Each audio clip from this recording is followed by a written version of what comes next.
this video we're going to be covering the PoseMixer in Cat. This is the new facial animation tool that's put out in Cat 2.5. So I'll start by opening up a sample scene. Here we can see a character called Marama, and we'll be covering how to configure the face of Marama to work with the PoseMixer, saving out poses and blending and mixing them using the PoseMixer to generate animation.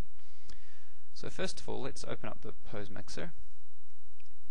And here we can see it's ready to go. We need to pick a cat rig that we're going to be working with. So we can see cat rig, Amy face. And for the PoseMixer folder, we should specify a folder just to store Marama's facial expressions. So we can create subfolders in here if we want. So, poses folder, we might as well do expressions. So we can navigate through the folders very easily using the PoseMixer itself.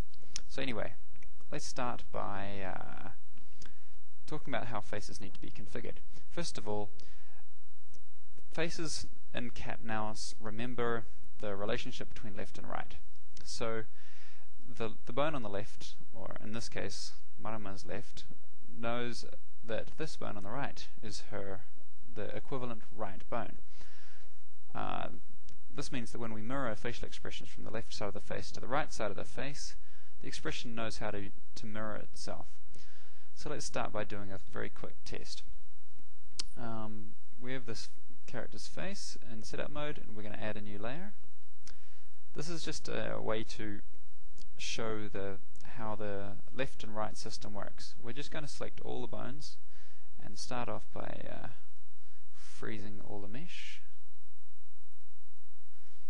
Okay, so let's just select all the left bones in the face and make a new pose. This pose is going to be pretty ugly, but the idea of it is to help us identify which bones are left and which bones are right. So if I come to my PoseMixer now and press save, let's just undo select. We have to when you save a pose, you select the bones that you want to be included in this pose. So press save now, and we'll just go left, right, test. Okay, and we're going to make it. I like to work in screen space. I like to think that the right side of the screen is the right pose, and the left side of the screen is the left pose. I'll get more into this later. Anyway, but let's press OK. Now, if we come back to our character and remove that layer of animation, we're just going to add a new absolute layer, and let's load that pose back on again, PoseMixer. And if we grab this, we can just load that pose back onto that side of the face. We can, as you can see, we can subtract off the pose, we can add it on past 100%. And if we, this is when I'm spinning the right spinner because it was saved on the right side. If I spin the left spinner, it's still actually being loaded on the right side, and that's where we're going to come down to. Basically, what we want to be able to do is when we load the left side, it should be loaded onto the left side of the face. So undo that, put our character back into setup mode, and let's start just by doing some copying and pasting. When we press copy, we have the opportunity to paste or paste mirrored. This has already been configured in an earlier version of Cat, so actually the face is already symmetrical. But when we do this copying and pasting, it's actually building that relationship. This information that is being copied across is the left and right information is new to Cat 2.5, so earlier versions of Cat don't store this information. But as you can see, we're just copying and pasting from left to right. So just before we keep going, let's try the PoseMixer again. So now the face knows about which way is left and right. If we load on the left side, right side, we get it on the right. Undo that. If we load on the left, it's sort of half transferring onto the left-hand side now. So we need to keep going actually. Just make sure we get all the bones. So by the time we've finished, it will be a perfect symmetry map.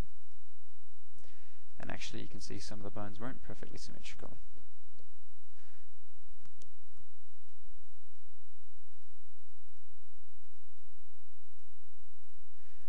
Okay, so let's just try to remember to get all of them. get that one. Copy, paste mirrored, copy, paste mirrored. Okay, so I do believe that may be all of them. So the quick way to test is to load our PoseMixer file again. Right works, of course, and left works perfectly. So what we have now is a complete map of left and right, and there's no bones being left behind on the left side. So we can tell this little test proved that we now have a good symmetry mapping. So now we're done. Let's go into animation mode, remove that layer, and I'm going to be using pre-created poses here, but you'll get the idea. So what we're going to do now is load that mouth open pose. With this mouth open pose, we can see this is actually an adjustment layer, and this is the way we were working in previous versions of CAT. You could use an adjustment layer to adjust the shape of her face, but it's actually a little bit hard to work with because you end up with all your animations spread across many weight channels. So anyway, I digress. Let's just turn this layer on and off, and we can see the overall effect that's happening to this face. So we can see the bones which are moving, all the bones around, the two bones around the nose, and all the mouth bones. So let's just select all these bones that make up the face.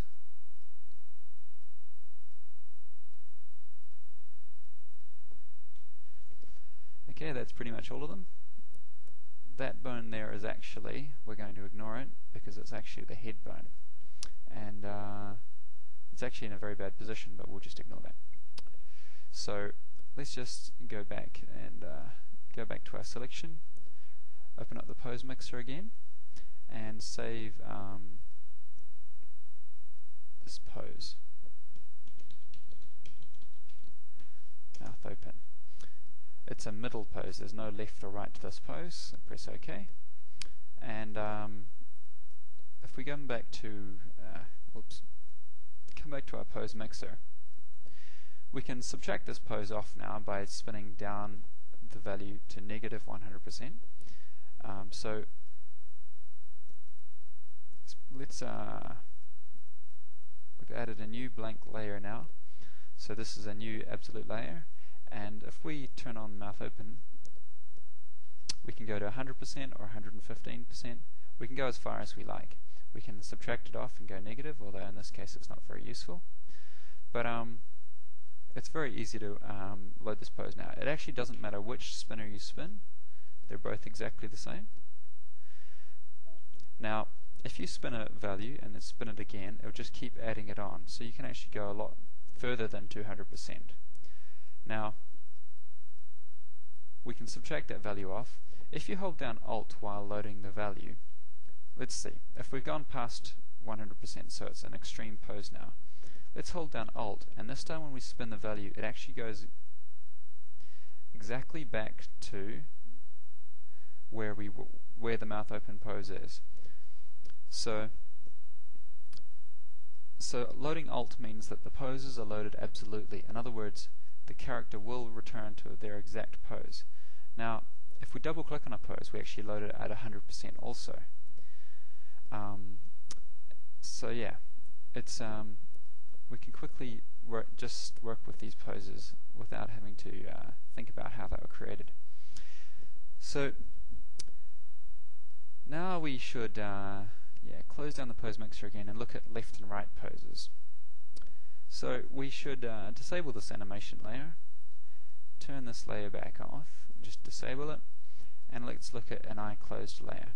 So if we turn that layer on, we've got the left eye closes, and we can see all the bones that were used in the left eye.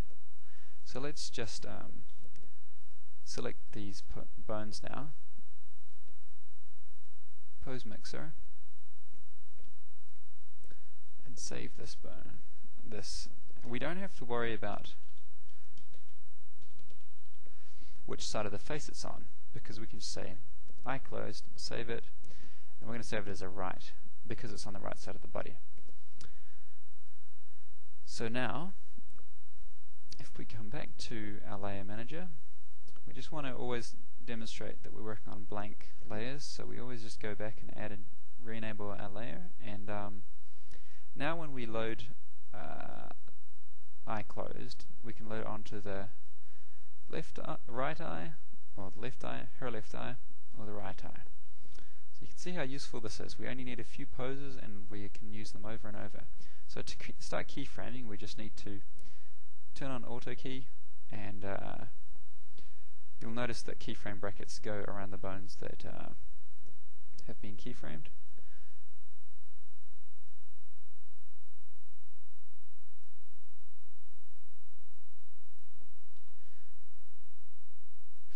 So yeah, that's how we work with the PoseMixer. Left and right poses.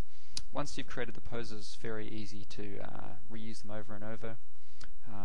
If you need to load a pose 100 exactly, hold down Alt and you'll get it exactly when you set it at 100%, you'll get exactly the pose that you saved out. And of course, you can also spin negative values to reopen it. But yeah, I think that'll do for now. Thank you for listening.